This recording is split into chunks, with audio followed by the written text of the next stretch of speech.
आज हम सबसे ज्यादा गालियां पिज्जा को देते हैं। पिज्जा से हेल्दी फूड ही नहीं था धरती पे कोई। तो इसमें आपने देखा होगा एक मार्गरेटा पिज्जा आता है, तो मार्गरेटा का नाम मार्गरेटा पिज्जा क्यों पड़ा? सबसे अच्छा फूड था पिज्जा। पिज्जा क्या था? ब्रेड बनती थी।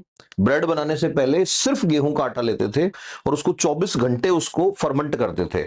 उसमें दही डालते थे और कुछ नहीं डाला, नमक तेल कुछ था ही नहीं उसमें।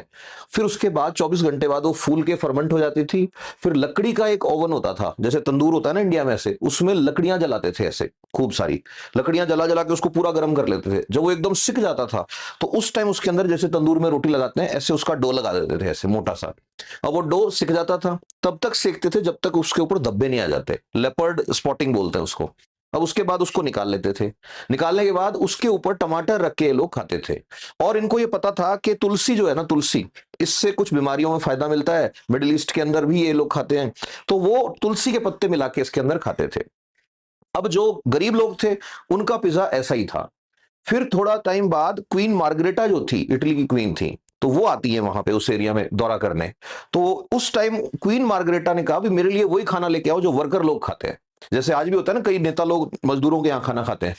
तो उनके लिए जब लेके आए, तो इटली का जो फ्लैग है उसमें देखना ऐसे कलर है, ग्रीन कलर है, रेड कलर है, व्हाइट कलर है। तो वैसे ही उन्होंने उस पिज्जा के ऊपर क्या किया, एक साइड टमाटर रखे, टमाटर डालते ही थे, वो रेड कलर हो गया। व्हाइट दिखाने के लिए बीच में जगह खाली थी, हरे वाली जगह तुलसी डाल दी, व्हाइट वाली जगह उन्होंने क्या किया, उसके ऊपर चीज लगा दी।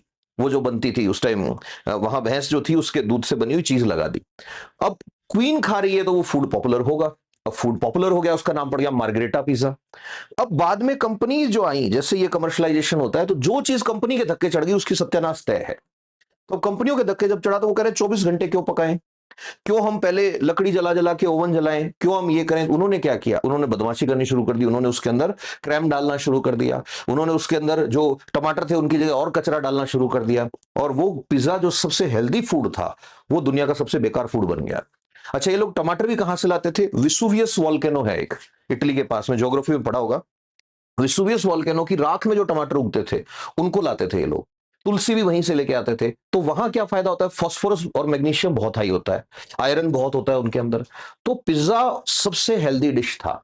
आज भी उस हिसाब से बनाओगे तो सबसे हेल्दी है, बट हो सकता है वो टेस्टी नहीं लगे। अच्छा, वो ऐसा होता था कि उसके ऐसे ऐसे नहीं कि 3 ट्रायंगल काट के ऐसे खा लोगे, मतलब ही नहीं है। रीजन, उस पिज्जा में फैट के नाम पे सिर्फ और सिर्फ एक्स्ट्रा वर्जिन ऑलिव ऑयल वो लोग डालते थे थोड़ा सा, बाकी डालते ही नहीं थे कुछ उसके अंदर, वो भी ऊपर डालते थे। उस पिज्जा को ऐसे खाते थे जैसे इंडिया में रोटी रोल करके खाते हैं, ऐसे गोल करके ऐसे, वैसे खाना पड़ता था।